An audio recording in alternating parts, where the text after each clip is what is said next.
Hey guys, welcome back to Retro Magazines and Patterns. My name is Sophie, and today I have found a McCall's Crochet magazine from June of 1996.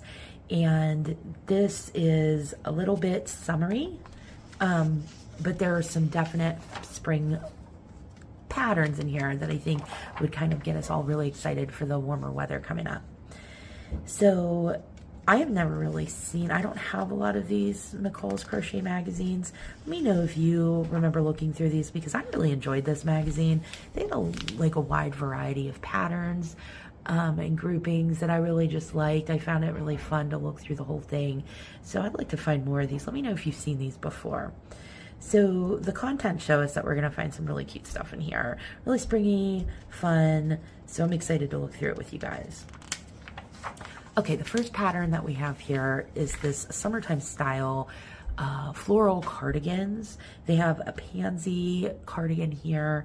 This one looks more like a cherry blossom, and these colors are really pretty. So if you are somebody who enjoys a nice floral cardi for the chillier weather in spring, these would be absolutely perfect. And if you saw my recent plastic canvas video that I released, you know that we had some pansies in there as well. So I feel like pansies are having a moment, if nowhere else, here at least. But I really like these patterns. I think these are great. And then here we have some vests.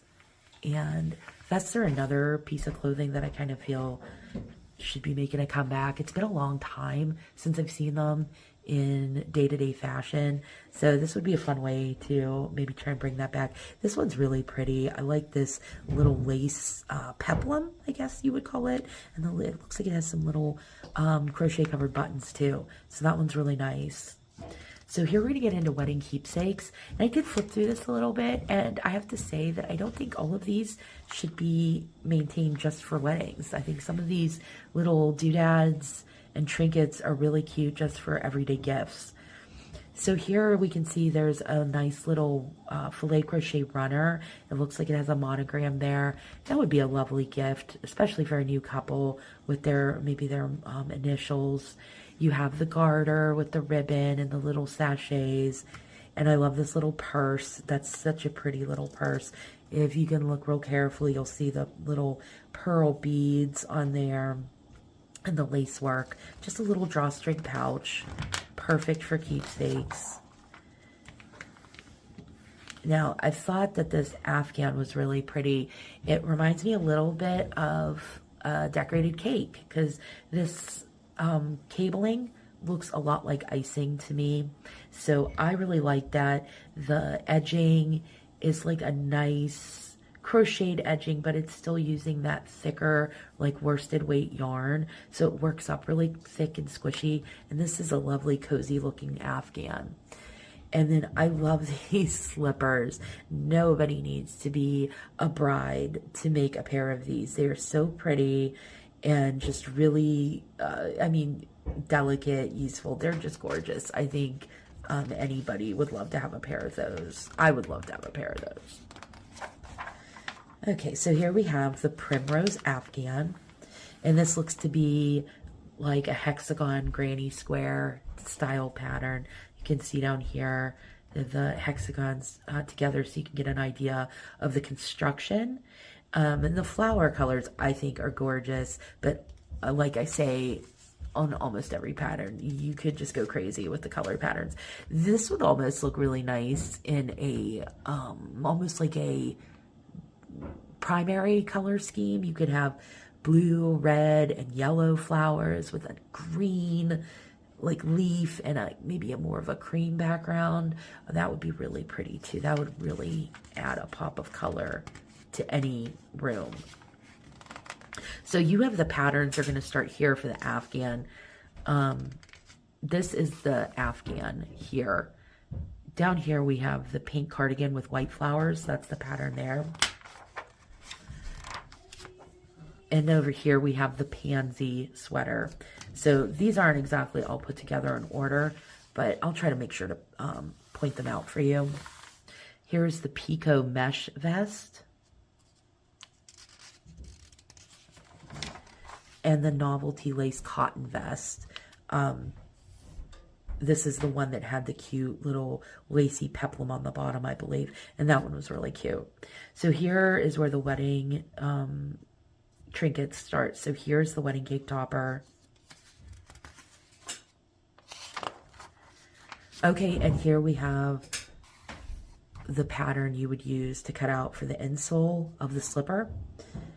So those are the bridal slippers. The bridal purse is here. The edging for the handkerchief. And that would be such a cute little traditional gift too.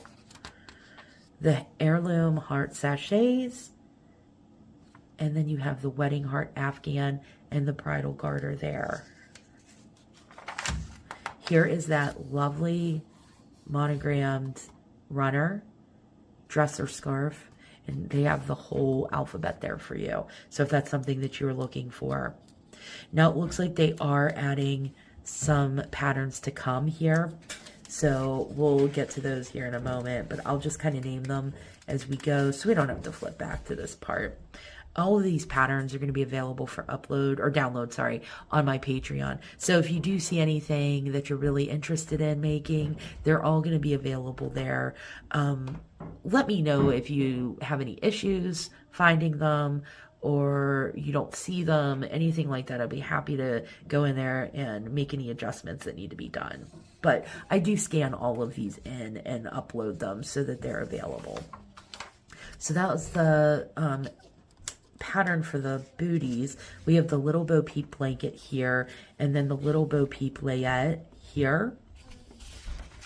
Here's some more booties there. Ring around the roses baby afghan, bubble baby afghan. Can't wait to see that because that sounds like a lot of fun. Lacy baby booties there. This is exciting actually. So we're hearing what they are, but we don't see them yet. So I'm excited to see some of these. Baby teardrops crib coverlet. That sounds interesting. Okay, so this looks like the little Bo Peep afghan, and that's actually adorable. If you look really close, the sheep have like a loop stitch. So it gives them that sheepy, Bo Peepy look. That's really cute. I love a loop stitch. I love texture. That's a lot of fun. Yeah, here you can see it a little bit closer too. How sweet is that? I don't know if that's a great thing for a baby though. You know, their fingers caught in there, but still cute. And here is the little Bo Peep layette because it just makes your baby look like a teddy bear. And look at those booties. So cute. And these ones with the little button eyes and the pom-poms, those are really cute. Oh, okay, look at that. That's pretty. If you like doing, oh, look at all that fringe.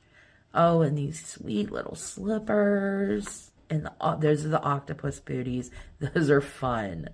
Look at this. They just have so many pretty things in here. So I'm guessing this is the baby bubble over here. Ring around the roses, afghan there. Some really fun baby patterns. These are really unique too. These do not look like your just typical run-of-the-mill crochet baby gifts. So that's what makes these a little more fun, I think. Okay, so here we have the Trailing Vines afghan. So this looks to me like a Tunisian stitch. I don't even know if that was a popular term used or if they just used Afghan stitch at this point. But it's a beautiful afghan. It has a lot of texture, which looks like it gives it a lot of squish and softness. So I really like that one. And take a look at this 90s couch in the background. You needed something a little simple to put on top of that. Charming placemats. Those are really nice. Very delicate. Just a little floral motif stitched together. Those are very pretty. And here is the instructions for the Trailing Vines afghan, and it does have some graphs available there. The construction here, that looks fairly easy to construct. Some squares, just stitch them together. that would come together pretty quickly once you have the pieces done. Okay, and here is just like a little technique corner talking about basket weave. I enjoy basket weave. I've done that in the past. It's been a long time since I've done it, but it always turns out looking really fun and interesting. And I actually feel like it looks so much more difficult than it actually is to work. So if you're looking for something that has a wow factor, especially for a beginner, I think the basket weave stitch is the way to go. I really do. Let me know if you enjoy making the basket weave stitch. Okay, back here we have the crochet basics, hook sizes, abbreviations. So they add this in here if you have any questions. I always add these with my downloads too. So in case there is some kind of difference in the patterns from 1996, as in like today, you'd be able to find those answers over here. And then it does talk about the Afghan stitch. And it shows that right here. So yeah, it does not look like they're using the term Tunisian. They are using the term Afghan stitch, but it is the same thing. And I found these really fun. I would love to find this pattern in the wild. I don't have any of these Campbell's Kids dolls, but I didn't realize that crochet patterns for clothes for them were as popular as they were. But apparently they were, because I looked these up online and there were quite a few. And if you look closely, even his little pants, the black and white ones, those are crocheted. The apron, the little jacket, the hat, it's cute. Those are cute. I would love to find that. Okay, so that is the end of this issue of McCall's Crochet from June 1996. I hope you guys enjoyed this one. If you did, please give it a like and, you know, comment below. Let me know if there's any patterns that you want to make, anything that you like, anything that you remember seeing. I'm really looking to connect with other crocheters, especially those that appreciate vintage patterns the way I do. So please, I am looking to talk to any of you that are interested in these patterns. So please let me know what you think below and consider subscribing so that we can kind of grow our little vintage crochet pattern community a little bit more. But until the next one, I will see you guys then. Bye.